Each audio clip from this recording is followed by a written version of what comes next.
На главу Кадастровой палаты России Тухтасунова накатали письмо Путину. Авторы письма считают, что неизвестный таджик добился успеха благодаря интимной связи с главой Росреестра. Скандалы с назначением на одну из высших чиновных должностей России Парвиза Тухтасунова не прекращаются. В сети появилось письмо, адресованное в приемную президента РФ. Журналисты считают, что его авторы – сотрудники Федеральной кадастровой палаты, ФКП и Росреестра, сообщают новое известие. Новым руководителем кадастровой палаты Росреестра Парвиз Тухтасунов был назначен в ноябре текущего года. Практически сразу после назначения разразился скандал.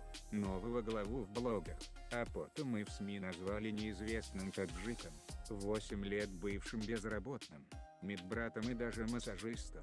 Авторы письма сообщают президенту, что 2 последних года для них стали испытанием на прочность. С тех пор, как пост главы Росреестра заняла Виктория Абрамченко, началась кадровая чехарда и аморальность. Дело пущено на самотек.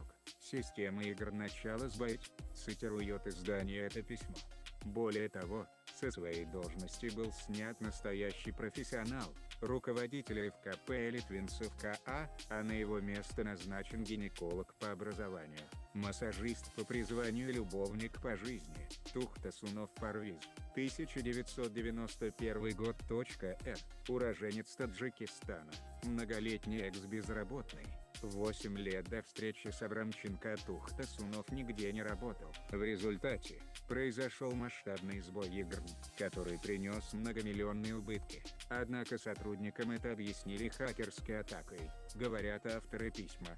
Обращаясь к президенту, авторы письма спрашивают: «Владимир Владимирович, мы не понимаем, как такое вообще возможно?» Они уверены, что назначение Тухтасунова угрожает государственному строю России, поскольку он имеет доступ к информации по всем объектам РФ, в том числе закрытым, военным и проспект. Решение главы Минэкономразвития Максима Орешкина о назначении Парвиза Тухтасунова на должность директора Федеральной кадастровой палаты Росреестра месяц назад взбудоражило российские соцсети. Для большинства специалистов и участников рынка, как писали СМИ, это назначение стало большой неожиданностью, потому что в профессиональных кругах, как они отмечали, Тухтасунов практически неизвестен.